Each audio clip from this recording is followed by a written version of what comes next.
¿Alguna vez te has preguntado cómo era la oración antes de que existieran las religiones o los rituales? Bienvenidos a CELAC 91. En el Génesis descubrimos que la oración no nació en un templo, sino en un jardín. No era una lista de pedidos, sino una relación de presencia. Adán y Eva simplemente caminaban con Dios al aire del día. En nuestro inicio, vamos a describir el recorrido del refugio a la comunión.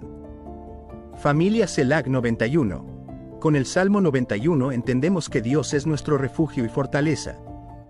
Pero ahora toca responder una pregunta esencial: ¿cómo habitar ese refugio de manera real? La respuesta es simple: con la oración. Si un creyente no entiende que la oración es, ante todo, estar con alguien, sus oraciones se convertirán en una carga religiosa, en lugar de un deleite. Nuestro objetivo es que no veas la oración de manera automática, sino que realmente sea una experiencia personal y única, en la que puedas experimentar una oración viva. Muchos se sienten secos, porque no conocen el orden divino que da vida a la oración. Juntos, aprenderemos más sobre este valioso tema. Para iniciar, debemos dejar claro nuestro punto de vista frente a la oración. ¿A quién oramos? Al Padre, el destino. Al Padre que nos busca desde el principio. Jesús nos enseñó a acercarnos a Él como hijos amados. Oramos al Dios que nos buscó en el Edén, Génesis 3:9. Al Padre que sabe de qué tenemos necesidad antes de que le pidamos, Mateo 6:8. Jesús nos enseñó: vosotros, pues, oraréis así: Padre nuestro que estás en los cielos. La oración es un regreso al hogar, a la presencia del Dios que es nuestro amparo y fortaleza. ¿Cómo oramos? Conversando con Dios, no siguiendo un ritual. Entendiendo que esa conversación es con el Rey del Universo, nuestro Creador y Padre, y aunque nos acercamos sin temor, por los méritos de Cristo, debemos hacerlo con respeto y reverencia. ¿En nombre de quién oramos? De Jesús, el acceso legal. En el nombre de Jesús, quien es nuestro acceso seguro. Nuestras palabras tienen peso en el cielo no por nuestra justicia, sino por el nombre que está sobre todo nombre. Jesús nos dio la garantía legal: y todo lo que pidiereis al Padre en mi nombre, lo haré. Juan 14:13. Él es el único mediador, primera de Timoteo 2:5, que hace que nuestro incienso llegue puro ante el trono de la gracia. ¿Quién nos guía al orar? El Espíritu Santo, el motor y la brújula, que fortalece y dirige cada palabra. Este es el secreto que muchos olvidan: no sabemos orar como conviene. Por eso, el Espíritu Santo es nuestro ayudador. Él intercede por nosotros con gemidos indecibles. Romanos 8:26. Y nos guía a toda la verdad. Orar es rendirnos a su dirección para que nuestros deseos se alineen con la voluntad del Padre. Como dice Efesios 6:18, debemos orar en todo tiempo con toda oración y súplica en el Espíritu. Él es quien traduce nuestros suspiros y silencios en el lenguaje del cielo. En el Edén, había una relación. Esa comunión era un paseo diario. Pero, el pecado creó un abismo insalvable que rompió el paseo al aire del día, separando a la humanidad de la presencia divina. Sin embargo, Jesucristo intervino como el plan de redención del Padre, convirtiéndose en el puente perfecto que nos permite cruzar de nuevo hacia el trono de la gracia. Jesucristo vino como el puente para restaurarlo. Él es el Emmanuel, Dios con nosotros, que nos devuelve el acceso al huerto de la comunión diaria. Orar hoy es volver a caminar con Él. Orar no es repetir palabras, es participar en la conversación que Dios inició con la humanidad.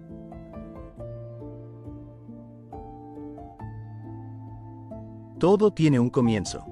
El origen de la oración era la presencia misma de Dios con el hombre, Génesis 1-3. Y, qué impactante. La oración no comenzó como un ruego, comenzó como un paseo en el huerto. Y oyeron la voz de Jehová Dios que se paseaba en el huerto, al aire del día. Y el hombre y su mujer se escondieron de la presencia de Jehová Dios entre los árboles del huerto. Génesis 3:8. Antes de que existieran los pedidos de oración, el pliego de peticiones que solemos traer a orar, la oración era simplemente caminar con Dios. En el Edén, la oración no era un evento religioso, era una relación natural. No había barreras, no había temor, solo presencia. En este primer contacto en el Edén, la oración no existía como una súplica por necesidad, sino como un paseo natural y relacional, con el Creador al aire del día. Este es el modelo que Jesucristo vino a restaurar a través de la redención. Hoy, podemos entrar de nuevo al huerto y disfrutar de esa misma presencia a través del Espíritu Santo. La comunión original en el Edén representa el diseño perfecto de Dios para la humanidad, un estado de paz absoluta, provisión divina y diálogo constante. Antes de la caída, el hombre disfrutaba de una comunión directa con Dios, caminando con Él al aire del día, sin barreras, temor ni vergüenza.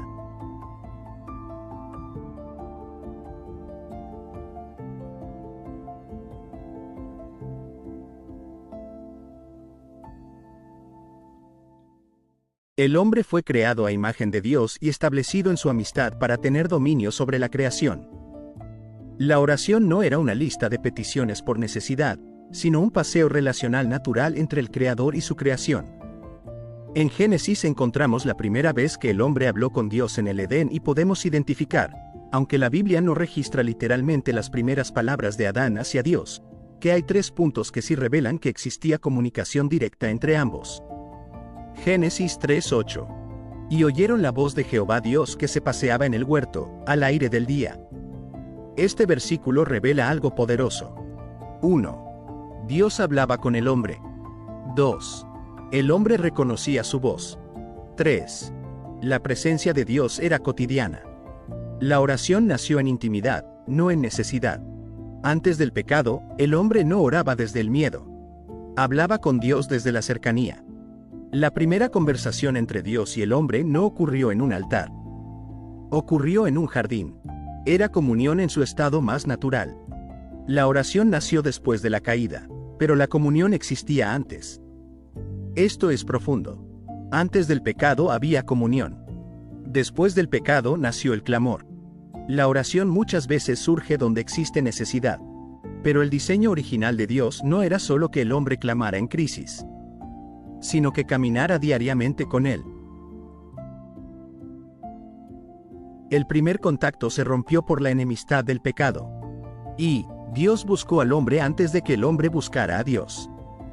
En Génesis 3:9, tras la caída, Dios pregunta, ¿dónde estás tú? Con esto presente, examinemos a la luz del Nuevo Testamento, la importancia de este primer contacto del Génesis. ¿La cruz es el puente que Dios construyó para que el ¿dónde estás tú? De Génesis 3:9, se convierta en un venid a mí en Mateo 11:28. El contacto en el Génesis es el fundamento de nuestra oración. El Nuevo Testamento es clave, ya que revela que Jesús vino precisamente a restaurar ese modelo del Edén. Revisemos en qué punto se dio la restauración. 1. El acceso restaurado, el camino de regreso al huerto. En el Génesis, el pecado cerró el camino a la presencia de Dios. El Nuevo Testamento declara que Cristo lo reabrió.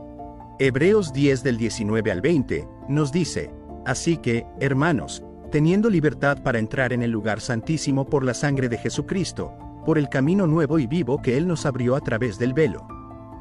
La oración hoy es el cumplimiento de la búsqueda de Dios en el huerto. Jesús es el camino vivo, que nos permite volver a caminar con el Padre sin miedo. Otro punto restaurado es la oración como relación de hijos, el espíritu de Abba. Cuando Dios buscó a Adán, buscaba a su hijo. El Nuevo Testamento dice que el Espíritu Santo nos devuelve ese lenguaje familiar. Gálatas 4:6.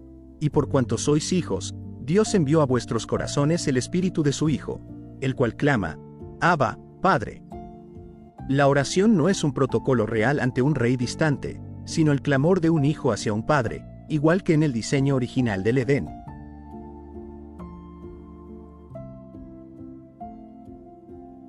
(3) La oración como cena y compañerismo. El contacto en el Génesis era una comunión diaria. Jesús usa una imagen similar para describir la oración íntima. Apocalipsis 3:20. He aquí, yo estoy a la puerta y llamo. Si alguno oye mi voz y abre la puerta, entraré a él, y cenaré con él, y Él conmigo. Vínculo. Así como Dios se paseaba buscando a Adán, Jesús llama a la puerta, buscando nuestra compañía. La oración es esa cena o banquete de amistad recuperada. 4. La reconciliación de la amistad. El primer contacto se rompió por la enemistad del pecado. Pablo explica que el propósito de Cristo fue quitarnos la condición de enemigo, para ser amigos que hablan con Dios. Romanos 5 del 10 al 11. Porque si siendo enemigos, fuimos reconciliados con Dios por la muerte de su Hijo, también nos gloriamos en Dios por el Señor nuestro Jesucristo. Solo a través de la reconciliación podemos volver a gloriarnos, gozarnos, en la presencia de Dios, tal como lo hacía el hombre antes de la caída. 5. La oración como el aliento de vida. En el Génesis, Dios sopló vida en el hombre. En el Nuevo Testamento, la oración en el Espíritu es ese aliento constante. Efesios 6:18 nos dice, orando en todo tiempo con toda oración y súplica en el Espíritu. La oración es el oxígeno del creyente. Al orar en el Espíritu, estamos viviendo en la atmósfera espiritual del cielo que Adán disfrutaba plenamente. En este primer recorrido, agradecemos a Jesús, el único que pudo restaurar nuestra comunión con Dios. Él permite el regreso al abrazo del Padre. Familia CELAC 91. Hoy hemos regresado al principio de todo. Hemos visto que la oración no nació en una catedral, sino en la brisa de un jardín. Pero también vimos el momento más doloroso de la historia, cuando el hombre se escondió entre los arbustos y la comunicación se rompió. Sin embargo, quiero que te lleves esto en el corazón. El Dios que buscó a Adán en el Génesis es el mismo Dios que hoy te busca a ti. Esa pregunta, ¿dónde estás tú? Génesis 3:9. No era el grito de un juez buscando a un criminal, era el clamor de un padre buscando a su hijo perdido.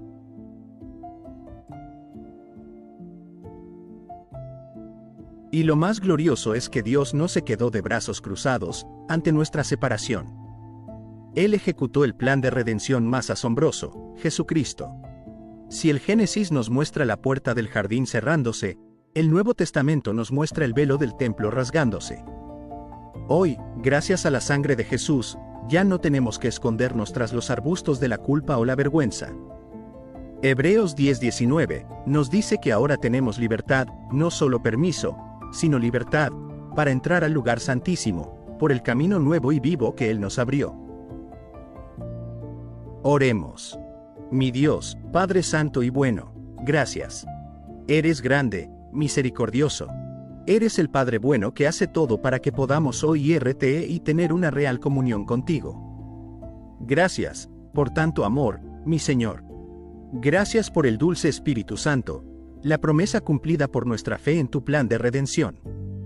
Bajo la guía del Espíritu Santo, quiero pedirte, con todas mis fuerzas, que tu presencia siempre vaya delante mío y de mi descendencia. Si tú no estás, no permitas que avancemos. Mi confianza está en ti y en tu plan de redención y salvación eterna, que se traduce adicional, en una vida plena, por estar bajo el pacto de la sangre del Cordero inmolado y con la mejor compañía y dirección, tu Espíritu. Gracias, mi buen pastor. En Jesús, somos más que vencedores y vivimos las bendiciones de Abraham. Mi corazón se quebranta cuando me doy cuenta que te fallo, que a pesar de todo lo que me muestras, me alejo del Edén. Perdóname, Padre. Acudo a mi fe en Jesús, y por eso puedo creer que soy redimido y perdonado. Mi fe se levanta, cuando veo tu palabra como mi fuente segura de nuevas fuerzas, en donde me sigues enseñando, que no es por lo que yo haga, sino por lo que ya tú hiciste por nosotros, a través de Cristo, nuestro Salvador y Redentor, nuestra esperanza gloriosa de vida eterna a tu lado. Señor, hoy me acerco a ti con mi corazón asombrado. Gracias porque desde el principio, en el Edén, mostraste que tu mayor deseo es caminar conmigo y mi familia. Te doy gracias por ese primer contacto, porque aunque nos escondemos en nuestra vergüenza, tú sales a buscarnos con amor, preguntando, ¿dónde estás tú? Génesis 3:9. Gracias Padre, por Jesús, quien es el cumplimiento perfecto de ese plan de redención. Gracias porque por Él, tenemos ahora libertad para entrar en el lugar santísimo, por el camino nuevo y vivo que nos abriste. Hebreos 10 del 19 al 20. Gracias porque por los méritos de Jesús, el Edén ya no es un recuerdo perdido, sino una esperanza viva de eternidad. Hoy ponemos delante de ti nuestras vidas y peticiones. Por nuestras familias, declaramos que, como Josué, yo y mi casa serviremos a Jehová. Josué 24:15. Que tu paz guarde nuestros hogares. Por nuestra salud, rogamos que seas prosperado en todas las cosas, y que tengas salud, así como prospera tu alma. Tercera de Juan 1:2. Confiamos en tu cuidado soberano sobre nuestros cuerpos. Por nuestra prosperidad, creemos que tú, Señor, suplirás todo lo que nos falta conforme a tus riquezas en gloria en Cristo Jesús. Filipenses 4:19. Danos sabiduría para administrar tus bendiciones. Por nuestra comunión, Espíritu Santo, guíanos cada día a ese paseo al aire del día. Que la comunión del Espíritu Santo sea con todos nosotros. Segunda de Corintios 13:14. Para que nuestra oración sea un deleite constante en tu presencia. Gracias, Padre, porque hoy dejamos de escondernos y regresamos a tus brazos y estamos bajo el pacto de la sangre de Jesús. Habitamos al abrigo del Altísimo y moramos bajo la sombra del Omnipotente y hemos orado en el nombre que abre todas las puertas, en el nombre de nuestro Salvador, Jesucristo. Amén. Si anhelas que tu oración deje de ser un ritual y se convierta en un encuentro real con Dios, este viaje es para ti. Suscríbete ahora y activa la campanita para que caminemos juntos desde el Génesis hasta el Apocalipsis. No te pierdas ni un solo día de este estudio que transformará tu comunión con el Padre.